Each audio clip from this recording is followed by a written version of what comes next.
17 milioni di arrivi, 64 milioni di presenze sono i dati del turismo in Veneto del 2016, anno dei record in cui la regione si conferma prima in Italia del comparto. Lieve flessione della frequentazione degli italiani al mare, che resta il segmento più gettonato.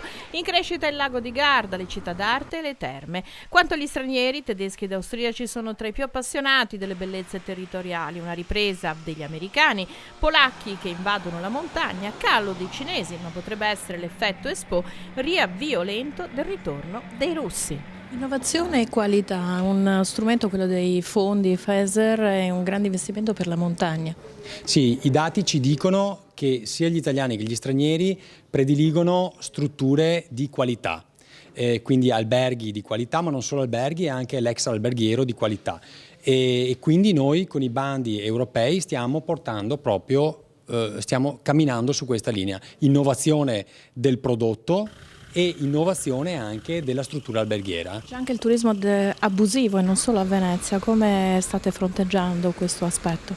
Beh, adesso noi abbiamo creato con l'ultima legge in collegato alla finanziaria due grandi, chiamiamole due grandi pilastri, dove da una parte abbiamo tutte le strutture con servizi, dall'altra parte le strutture senza servizi, quindi per capirci volgarizzando gli affittacamere, cioè gli appartamenti che vengono affittati.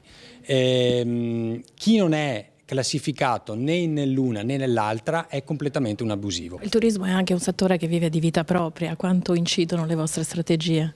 Sicuramente un plauso va ai nostri imprenditori privati che sanno fare turismo, sanno fare promozione, stanno anche capendo che la formazione è importante, però è anche vero che noi a livello regionale stiamo accompagnando queste politiche, soprattutto dal punto di vista formativo. Quanto i fondi del progetto Italia-Croazia potranno dare una mano al mare nostro?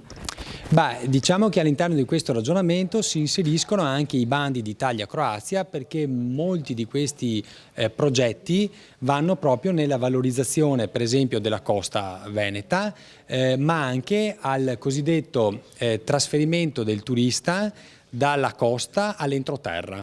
E questo è importante perché significa aumentare il numero delle presenze, quindi dei turisti che stanno anche al mare, perché non fanno solo mare ma fanno anche altro, e anche aumentare la stagionalità, perché allora non ci vanno soltanto d'estate ma ci vanno anche in altri periodi per fare magari altre esperienze con magari prodotti turistici nuovi.